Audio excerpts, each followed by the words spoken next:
여러분 안녕하세요. 김주홍 변호사입니다. 여러분들이 특정한 부동산을 매매하는 계약을 체결하거나 아니면 임대하는 임대차 계약을 체결하실 때 대출이 실행이 되면 유효하게 그대로 진행하되 대출이 실행이 되지 않으면 계약을 무효로 돌린다던가 아니면 없던 일로 하자라는 그런 식의 특약을 달고서 진행하는 경우가 굉장히 많은 것으로 알고 있습니다. 오늘 제가 여러분들에게 어느 경우에는 돈을 돌려주라고 하고 어느 경우에는 돈을 돌려주지 않아도 된다고 판단했는지 몇 가지 사례를 소개를 하면서 제 생각도 함께 말씀드리려고 합니다. 첫 번째 사례는요, 원고가 피고에게 계약금으로 1,000만 원, 중도금으로 7천만 원을 줬는데요. 대출 실행이 되지 않았기 때문에 줬던 돈을 다시 돌려달라는 취지로 소송을 했고 그 청구가 받아들여진 그런 사건이 되겠습니다. 건물 그리고 토지 합쳐가지고 8억 원에 매수하기로 하는 매매 계약을 체결을 했는데 그때 특약에 이런 내용이 있었던 거예요. 매매 대출 불가 시 계약금, 중도금을 반환하는 조건부의 계약이다 라는 이 문구가 특약으로 적혀 있었던 겁니다. 그래서 계약을 없던 일로 하고 싶었던 원고는 이렇게 주장을 했어요.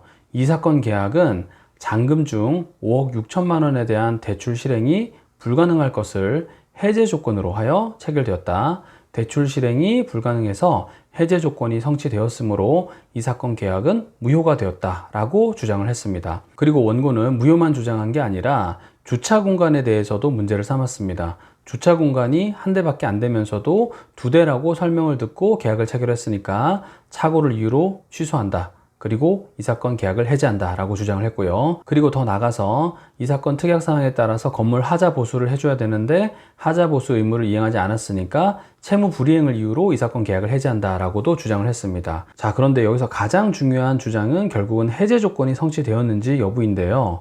여기에 대해서 법원은 매매 대출 불가 시 계약금, 중도금을 반환하는 조건부 특약이다 라고 보면서 여기에 대해서는 잔금 7억 2천만 원 중에 1억 6천만 원을 뺀 나머지 5억 6천에 관하여는 매매 목적물을 담보로 대출을 실행하여 잔금을 지급하기로 하고 그 대출 실행이 불가능할 것을 해제 조건으로 해서 약정하였다고 봄이 상당하다라고 했단 말이에요. 그리고 나서 감정 결과를 봤더니 3억 3,400만 원 정도의 대출이 가능할 뿐이지 5억 6천만 원의 대출 실행이 불가능하였다라고 보여지므로 그래서 결국은 이 사건 계약은 특별한 사정이 없는 한 해제 조건이 성취되었기 때문에 효력을 상실했다라고 보면서 그렇기 때문에 피고는 원고에게 돈을 돌려주어야 한다라고 판단을 한 겁니다.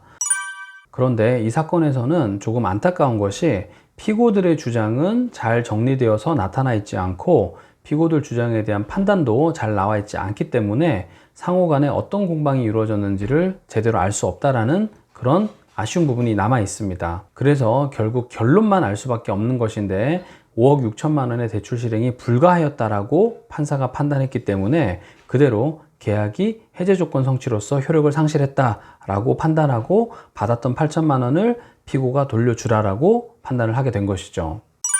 자, 이와 반대로 원고가 피고에게 돈을 돌려달라고 소송을 했지만 그 주장이 받아들여지지 않고 원고의 청구가 기각된 사례를 보면 구체적으로 어떤 공방이 이루어졌는지를 알 수가 있는데요. 이 사건 같은 경우에는 2천만 원을 돌려달라고 소송을 했던 사건입니다. 원고가 피고들과의 사이에서 임대차 보증금 3억 8천만 원으로 임대차 계약을 체결하고 계약금으로 2천만 원을 지급을 했습니다. 그런데 임대차 계약의 특약으로요. 임대인은 임차인의 전세자금 대출에 적극 협조하며 전세자금 대출이 안 될 시 계약은 조건 없이 파기하고 계약금은 전액 환불한다 라고 약정을 했습니다. 뭐라고 특약의 문구를 정했는지 자세히 살펴보는 게 중요할 것 같습니다. 자, 이런 문구가 있는 상황에서 원고는요 돌려달라고 하면서 이렇게 얘기를 했습니다. 원고가 전세자금 대출을 위해서 방문한 대출기관에서 담보 기준금액을 설정하기 위해 이 사건 주택에 관하여 한국감정원에 감정을 의뢰하였는데 그 감정 가액이 이 사건 임대차 보증금보다 적어서 전세자금 대출이 거절되었다. 그렇다면 원고의 전세자금 대출이 불가능하게 되었으므로 이 사건 특약에 따라서 이 사건 소장 부분 송달로서 이 사건 임대차 계약을 해제한다 라고 주장을 한 겁니다. 자, 그러면서 이 사건 주택의 가액이 임대차 보증금보다 더 클 것이라고 착오했기 때문에 착오를 이유로도 계약을 취소하겠다라고도 주장을 했습니다. 자, 그런데 여기에 대해서 뭐라고 판단했느냐? 계약 파기 사유로 정한 전세자금 대출이 안 된 경우를 전세자금 전액에 대한 대출이 안 될 경우로 한정할 근거가 없다라고 본다는 거죠. 이게 핵심입니다. 전세 대출이 안 되면 계약을 파기할 수 있다라고 했는데, 이때 말하는 전세 대출이 안 될 경우를 본인이 필요한 전세자금 전체 대출이 안 될 경우로 한정해서 해석할 수 없다라고 본 겁니다. 그리고 원고가 전세자금 대출을 위해서 방문한 A은행의 B금융센터점은 임대차 보증금이 담보기준 금액보다 높은 경우에 일부 상품에 한해 제한적으로나마 전세자금 대출이 가능하다고 회신을 하고 있다. 무슨 말이냐? 법원에서 사실조회를 해봤더니 가능할 수도 있습니다라고 회신을 줬단 말입니다. 그리고 이 사건 주택과 비슷한 다른 건물에서도 다른 임차인들은 실제로 전세자금 대출을 받았기 때문에 결국은 무슨 얘기를 하느냐? 원고가 더 적극적으로 다른 대출을 알아봤다면 대출이 가능할 수도 있는 것 아니냐. 그렇다면 다방면으로 대출을 알아보지 않았다라고 볼 수 있기 때문에 원고의 전세자금 대출이 불가능하기 때문에 이 사건 특약에 따른 약정상의 해제 사유가 발생하였다라고 보기 어렵다라고 판단을 했다는 거죠. 그렇기 때문에 원고의 해제 주장은 이유 없고, 그리고 착오 취소 주장에 대해서도 여러 가지 이유를 들어서 이유 없는 주장이다라고 판단을 하면서 돌려달라고 할 수 없다라고 판단을 한 겁니다. 자, 마지막으로 빌라 임대차 계약을 체결하면서 특약사항을 달았습니다. 임차인이 전세자금 대출을 받는 것을 임대인은 동의한다. 전세자금 대출이 안 될 경우 본 계약은 무효로 하고 계약금은 임차인에게 반환하여 준다. 이렇게 특약을 했습니다. 여러 가지 증거들에 비춰 봤을 때 원고의 주장과 같이 전세자금 대출이 안 되었다고 보기 어렵고 달리 이를 인정할 증거가 없다라고 얘기를 했는데요.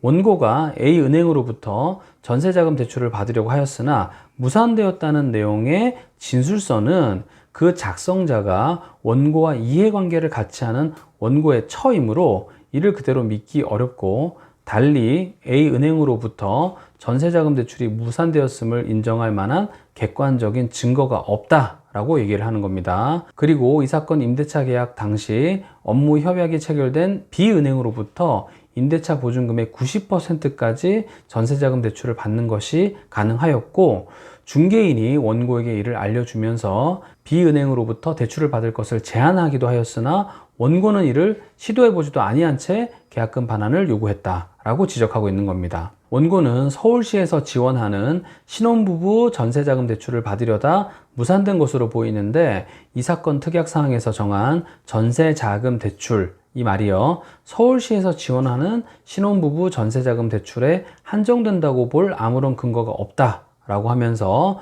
결국 이 사건 임대차 계약이 무효임을 전제로 계약금의 반환을 구하는 원고의 주장은 모두 이유 없다. 그래서 받아들이지 않겠다라고 하면서 원고의 청구를 기각을 했습니다.